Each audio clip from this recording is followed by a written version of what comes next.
go, baby. Let's go. Let's go. Joel Embiid, baby. Let's go. It was a little bit of a sloppy win. I will say that. And there's some bad news in this video. But Joel Embiid turns up yet again. Yet again. I love that from the big man.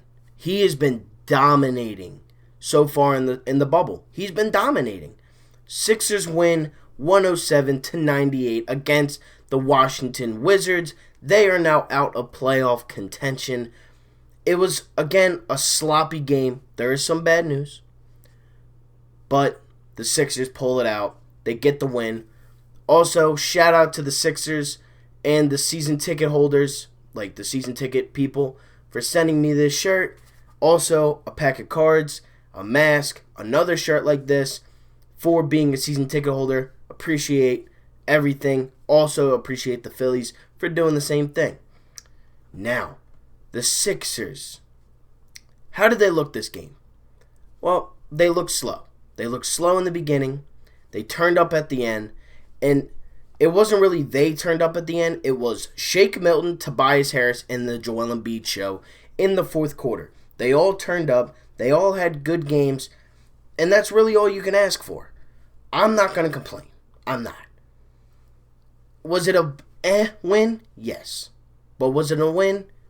Yes. That's all I care about. At the end of the day, if you get a win, if you get a convincing win towards the end of the game, if you don't get outscored in the fourth quarter, again, that's all I can ask for. We outscored the Wizards in the fourth quarter, 30-24, and we ended up beating them. Free throws in this game were a huge oddity. They were just being missed. We were 20 of 29. We got to knock them down. Ben Simmons has to knock down his free throws. He did shoot a jump shot today. He shot a 3. I like it. He's got to keep shooting. But speaking of Ben Simmons, during the game, he basically took himself out. It's a left knee injury. It is yet to be confirmed of what it was. He was walking out and in the locker room a little bit gingerly. He was, limping a little bit on that left leg. But they did say, and Woj tweeted it, that there was no, structural damage. There was no, really any pain in his knee. It was just something happened with his leg that he took himself out. Wanted to make sure he's not injured. Wanted to make sure it wouldn't get any worse. I can't really say anything bad about that. I want him to do that. If you're hurt, if you're feeling any type of way that you feel could jeopardize your season, take yourself out. I fully respect that. I fully anticipate you doing that. I want you to do that. And that's exactly what he did. 46% from the field today. Not bad. It wasn't too bad. 37% from 3, 11 to 29.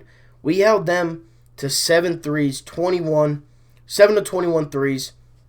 We actually lost the rebound game, which usually doesn't happen to this team because of the length. But we ended up losing the rebound game. They were getting so many offensive rebounds, especially in the third quarter. And that is the only quarter that we did lose. We lost that third quarter 27-23. And they were taking a bit of a lead in the third quarter. Now, it didn't go anything past 5, but it was still a lead. You're still playing a team without Bradley Beal, without John Wall, obviously, without Davis Bertans. You're playing guys that are not very good.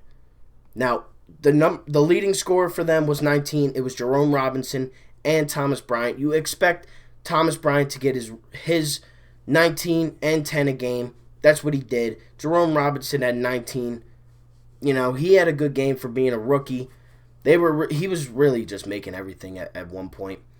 Troy Brown had 17. And Ish Smith, the process legend, had 12. Other than that, everybody really was kind of around the same 8 to 6 range. Some guys even had 0 points on this team. They're not very good. They, again, are knocked out of playoff contention. There is no more of that. They are done.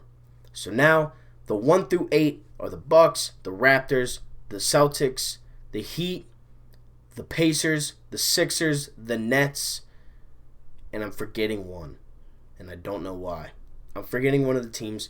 Sure, it will come to me in a little bit. But now to get into some of our guys' stats.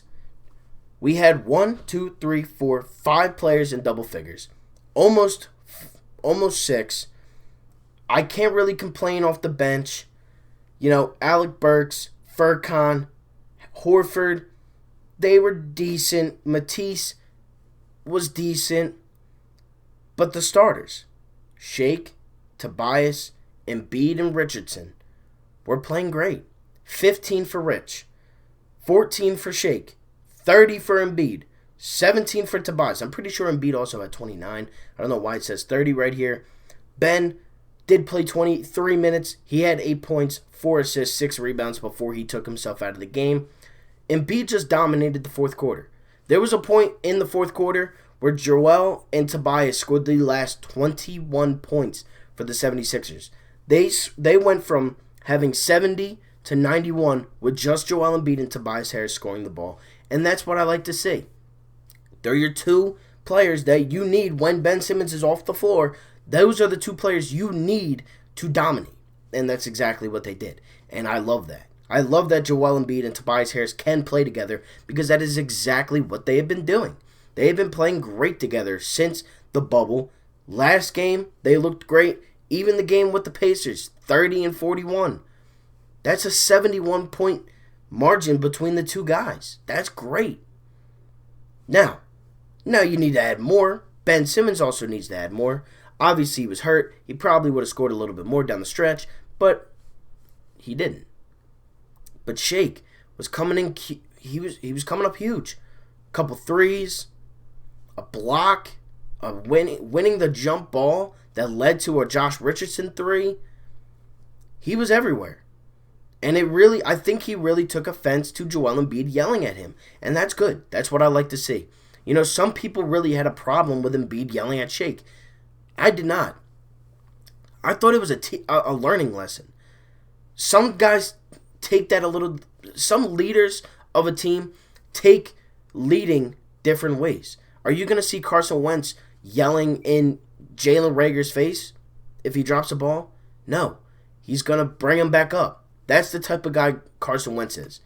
But Joel Embiid, he's a competitor. He wants to win. Not saying that Carson doesn't, but Joel Embiid, he's going to get in your face. He does it with the opponents. He does it with his teammates. He does talk. And I respect that. Because you need a leader that's going to do that. You need a leader that's going to talk. And he does show it by example. He's shown it by example throughout. He has now picked up Shake every game at least once. I've seen it multiple times where he's the first guy over at Shake Milton. Instead of damaging their chemistry together, they have rebuilt it to even stronger matters because now look at Shake. He's not afraid to shoot the ball. Clearly, you saw last game, he took the game-winning 3 and made it. And now they're just dominating together. They are. And I'm loving it. I'm loving Shake, 14 points. 4 assists, 2 rebounds. He also, again, had that block in 27 minutes. But again, I'm not complaining about his other stuff. I need Shake Milton to be that scorer. I need him to be that 3-point shooter that we desperately need. If we need a big-time bucket, can we go to Shake Milton? Sometimes, clearly we can. Because he hit one today. He hit a huge one against the Spurs. And he has found his confidence. He's confident. Richardson, great on 3 balls today. He was there. Tease had a very nice spin move layup. But then he did it behind the back pass. Don't do that, Matisse. Just go up with the layup. Furkan struggled a little bit, but he did finish with 10 points. Alec Burks, automatic from 3, it looks like. He scored 3 threes with 9 points. Al Horford didn't do much on the offensive side of things with point-wise, but he did have 5 assists and 10 rebounds in 30 minutes of play. Not complaining at all with Al Horford, what he did, because he was definitely a defensive presence. And Tobias, coming up big, 37 minutes, the most on the team. 17 points, 6 rebounds. He looked good. Does this team look the best that they can play, that I know that they can play? No. But you also have to remember, we are 3 games into the bubble. We still have 5 left. Then we go into the playoffs. Does Brett Brown's coaching worry me? Of course it does. His lineups still stink, but he did cut down the rotation a little bit. No Raul Neto today. Glenn Robinson is still out. I'm sure he will get more minutes over guys like Furkan and maybe even Matisse. Mike Scott's still out. I would feel like he would get some rotation in the playoffs. I'm not too sure about that, though. But overall, the Sixers played a fairly well game.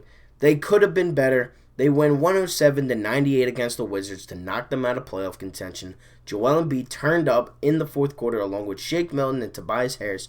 Scoring-wise, they did everything. 17, 30, and 14 for Shake, Joel, and Tobias. The Sixers now play on Friday against the Orlando Magic. They kind of are the only team that has that home court advantage, so to say. But we come out of this game with a win. No Bradley Beal, no problem. Do I want it to be a little bit more convincing of a win? Of course I do. But did we get it? No, I'm okay with it. A win is a win. Thank you all so much for watching. Like, comment, and subscribe. And be ready for my Phillies game recap right after this one. Thank you all for watching. Like, comment, and subscribe. And I am out. Peace.